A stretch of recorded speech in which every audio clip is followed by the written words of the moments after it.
Naksak pa umano sa maselang bahagi ng kanyang katawan ang isang babae sa Pateros.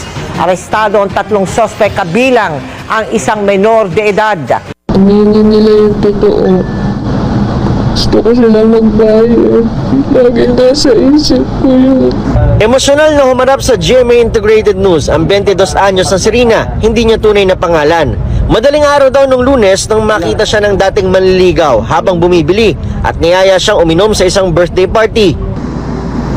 Pagkatas po akong pasyatin, medyo nahilo na po ako. Kaya sabi ko, uuwi na ako.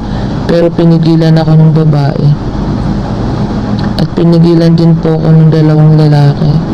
Dinala raw siya sa isang kwarto kung saan salitan siyang ginahasa ng dating manliligaw at ng may birthday. Matapos nito, inutusan daw ng 2 lalaki ang isang minor de edad na dalhin siya sa kanilang hideout. Nakuhanan pa sila ng CCTV. Makikita rin ang biktima na tila balisa. Pagdating sa hideout, hinalay daw ulit siya ng mga ito, pati na ng minor de edad. Sinaksak din daw siya ng matulis na bagay sa kanyang ari. Narinig ko na lang po na tuluyan na lang daw ako. Kaya naglakas loob po ako na tumakas kung kaya ko. Dito na raw tumakbo si Rina at nakahingi ng tulong sa isang lalaki.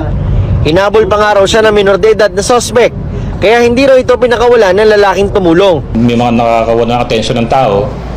Kaya luckily, mayroon nakahingi ng responde. Ang minor de edad din ang naging dahilan para maaresto ang 2 suspect. Itinanggi ng dating manliligaw ang akusasyon. Jowa ko po, ex ko po yun sir, jowa ko po. Kaya hindi naman po papayag na babastusin yun eh. Pumunta pa nga raw siya ng ospital para tignan ang kalagayan ni Rina at doon siya naaresto. Ang may birthday na suspect itinanggi rin ng paratang. Nang rape ka rin daw? Hindi po. Ang minor de edad na suspect hawak ngayon ng DSWD. Ayon kay Rina, nakalalabas lang ng ospital, desidido siyang sampahan ng kaso ang 3. Iimbitahan din daw ng Pateros Police ang sinasabi ni Rina na babaeng pumigil sa kanya sa pag-uwi noong gabi nangyari ang panggagahasa.